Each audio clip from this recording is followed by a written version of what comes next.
Assalamualaikum warahmatullahi wabarakatuh. Alhamdulillah wa syukurillah wa la ilaha illallah wallahu akbar. Allahumma salli ala Muhammad wa ala ali Muhammad. Para pemirsa yang dimuliakan Allah Subhanahu wa taala, Allah menurunkan Al-Qur'an di bulan Ramadan sebagai petunjuk hidup bagi manusia, hudan linnas wa bayyinatin minal huda wal furqan. Sebagai petunjuk hidup manusia dan penjelas atas segala sesuatu petunjuk tadi, dan juga sebagai al-furqan, sebagai pembeda antara yang hak, yang batil, yang terpuji, yang tercela, yang baik dan buruk.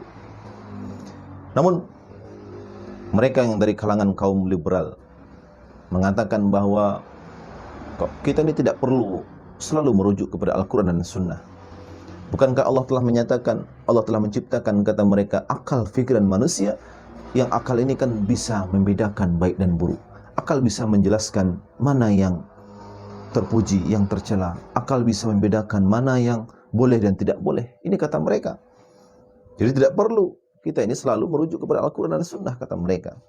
Para pemirsa yang dimuliakan Allah Subhanahu wa taala, Allah menurunkan Al-Quran adalah dalam rangka memandu akal manusia yang lemah dan terbatas ini.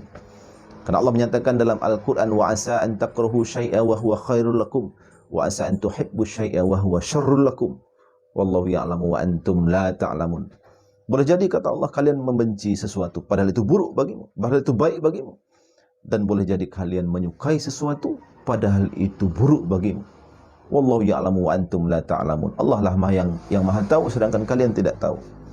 Jadi akal manusia ini, kata Allah, relatif. Akal manusia ini bisa beda antara yang satu dengan yang lain, memandang ini baik, yang lain memandang ini buruk. Atau sebaliknya, yang lain memandang ini buruk, sedangkan yang ini memandang ini baik. Jadi kalau semua diserahkan kepada manusia, maka hancurlah, kacaulah dunia ini. Sebagaimana Allah juga menyatakan dalam Al-Quran, walau ittaba'al haqqa ahwa'ahum lafasadatis samawati wal ard wa man fihin. Allah nyatakan, andai kata Allah, andai kata kebenaran itu menuruti hawa nafsu manusia, maka hancurlah, binasalah langit dan bumi dan segala isinya. Dalam surah Al-Mu'minun ayat 71. Jadi Allah tegas menyatakan bahwa andai manusia ini hanya dengan akalnya menentukan baik dan buruk, maka bisa binasalah langit dan bumi ini dan segala isinya, kata Allah. Lalu bagaimana fungsi akal yang benar dalam Islam? Ya, para pemirsa dari Allah Subhanahu wa taala, Islam telah menempatkan, Al-Quran telah menempatkan posisi akal pada tempat yang sepatutnya, yang pas. Kita ambil contoh misalnya ketika Allah mewajibkan seorang perempuan muslimah berpakaian yang syar'i. Dalam Quran Allah menyatakan, ya ayuhan nabi qul li azwajika wa banatika wa nisa'il mu'minin yudnina 'alaihinna min jalabibihin. Hai Nabi, kata Allah, perintahkanlah kepada istrimu, anak-anak perempuanmu, dan istri-istri orang mukmin, hendaklah mereka mengulurkan jilbabnya, mengulurkan pakaian mereka ke seluruh tubuh mereka. Maka fungsi akal di sini yang benar adalah sekedar memahami ayat ini, bahwa ayat ini perintah wajib kepada muslimah untuk berpakaian yang syar'i. Itulah fungsi akal yang pertama, memahami ini perintah wajib. Dan yang kedua, fungsi akal adalah ketika ini sudah dipahami wajib, akal akan memikirkan bagaimana teknologi membuat pakaian yang bahannya bagus, yang tidak tembus pandang, yang mungkin harganya murah, yang mungkin tidak mudah bau, tidak mudah robek. Ini akal manusia yang nyaman dipakai. Inilah fungsi akal, melaksanakan perintah Allah. Bukan sebaliknya, akal malah menggugat hukum Allah. Ketika Allah perintahkan berjilbab, berpakaian dengan syar'i, lalu akal manusia mengatakan, oh, ini tidak wajib. Jilbab ini hanyalah budaya Arab. Jilbab ini hanya budaya ketika zaman Nabi. Sedangkan kita hidup di zaman modern yang tidak beda, yang berbeda dengan orang-orang Arab. Ini akal manusia yang sudah menyalahi fitrahnya. Begitu pula ketika Allah perintahkan manusia, mereka diperintahkan untuk sholat 5 waktu sehari semalam. Allah perintahkan, wa aqimus shalah, maka dirikanlah sholat oleh kalian. Maka akal yang benar memahami hukum sholat ini adalah wajib, dan kemudian akal memahami bagaimana cara agar sholat ini bisa terlaksana dengan baik. Maka akal akan memikirkan bagaimana supaya wuduknya, air wuduknya bisa tersedia. Maka akal akan membuat mesin pompa air. Lalu akal kemudian memikirkan supaya sholat ini terlaksana dengan baik. Akal akan membangun memikirkan bagaimana membangun masjid yang megah, masjid yang nyaman ketika orang beribadah. Akal akan memikirkan bagaimana membuat karpet permadani, sajadah yang juga nyaman ketika orang bersujud di hadapan Allah.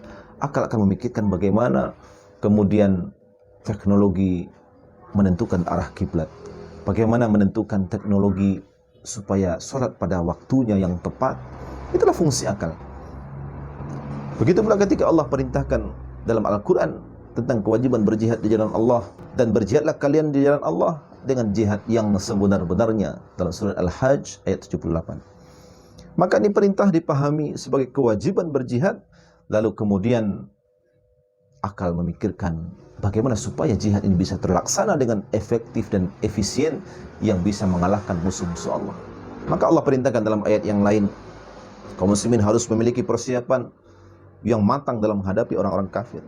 Allah nyatakan, wa'iddu lahum mastata'tum min quwwah wa min ribatil khail turhibuna bihi aduwallahi wa aduwakum. Allah katakan, dan siapkanlah oleh kalian untuk menghadapi mereka kekuatan apa saja yang kalian sanggupi dari kuda-kuda yang tertambatkan untuk berperang di jalan Allah, yang dengan itu kalian menggentarkan musuh Allah dan musuhmu. Jadi menarik masalah muslimin Allah. Jadi akal dalam perintah jihad ini hanya memahami hukum jihad itu wajib, lalu kemudian akal memikirkan bagaimana kaum muslimin harus mempersiapkan persenjataan, mempersiapkan strategi perang, mempersiapkan propaganda-propaganda untuk menakut-nakuti musuh, yang dengan itu akan menggetarkan musuh Allah dan musuh. Maka kalau dulu zaman Nabi, mereka mempersiapkan panah-panah, mereka mempersiapkan tombak-tombak yang tajam, mereka mempersiapkan strategi perang yang begitu brilian. Mereka mempersiapkan bagaimana membuat baju besi yang tidak tembus akan panah. Mereka mempersiapkan melatih kuda-kuda mereka untuk berperang. Itu di zaman Nabi. Maka ilatnya adalah, karena ilat dalam hal ini adalah menggentarkan musuh Allah dan musuhmu, maka akal manusia diperintahkan Allah hari ini untuk bagaimana membuat teknologi senjata, membuat meriam, membuat tank tempur, membuat pesawat tempur yang canggih, membuat radar yang hebat, membuat kapal selam yang luar biasa yang canggih, bahkan membuat senjata nuklir adalah wajib untuk melaksanakan perintah Allah, menggentarkan musuh Allah dan musuh. Inilah fungsi akal yang sangat-sangat luar biasa, ma'asyiral. Maka sangat-sangat keliru ya ketika orang liberal tadi mengatakan kalau semua diperintah dalam Quran dan Sunnah, lalu untuk apa akal? Ini mereka adalah orang yang bodoh sebenarnya. Padahal Allah menciptakan akal bukan tanpa fungsi. Akal ditempatkan Allah pada posisi memahami dan melaksanakan hukum Allah, bukan sebaliknya untuk menggugat hukum Allah. Karena hari ini kaum liberal itu, kaum sekularis itu, mereka telah salah menempatkan akal mereka.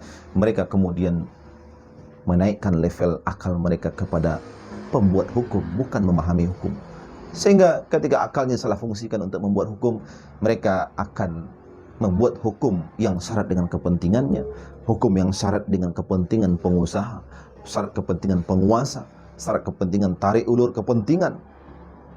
Inilah ketika demokrasi, ketika manusia dalam sistem demokrasi ini telah lancang untuk membuat hukum tandingan daripada hukum Allah.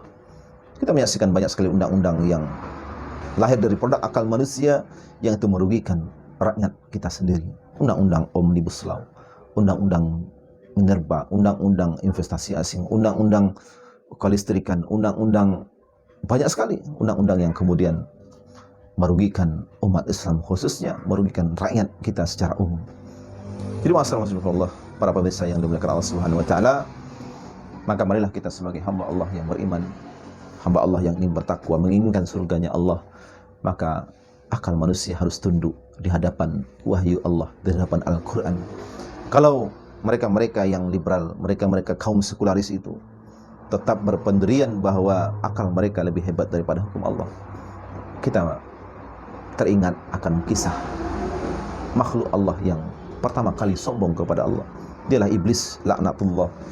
Ketika iblis dahulunya di surga, kemudian iblis ini diperintahkan Allah untuk bersujud kepada Adam, dia tidak mau. Allah katakan dalam Quran, wa idh qulna lil malaikati isjudu li adama fasajadu illa iblis.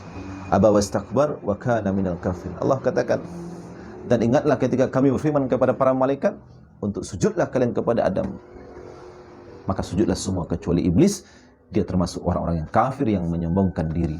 Maka para pemirsa dan Allah Subhanahu wa taala, kalau ada hari ini manusia-manusia sombong yang merasa hukum mereka, aturan mereka, akal pikiran mereka lebih hebat daripada hukum Allah, sesungguhnya dia telah mewarisi sifat iblis. Kalau mereka mengatakan ayat suci harus di bawah ayat konstitusi, artinya mereka juga sudah mewarisi sifat iblis. Yang iblis mengatakan, ya Allah, engkau ini salah, Allah engkau ini keliru, karena aku lebih baik daripada Adam, harusnya Adam yang sujud kepada aku. Itu iblis. Sudahlah dia tidak mau tunduk sujud kepada Adam, dia pun menyalahkan Allah, mengoreksi Allah, seolah akalnya lebih hebat daripada perintah Allah. Maka marilah kita sebagai hamba Allah yang beriman, akal Allah ciptakan untuk tunduk kepada wahyu. Dengan itulah kita akan menjadikan Quran ini sebagai guidance, sebagai petunjuk hidup kita, dan insya Allah kita akan selamat hidup di dunia dan akhirat. Barakallahu li wa lakum. Astaghfirullah. Assalamualaikum warahmatullahi wabarakatuh.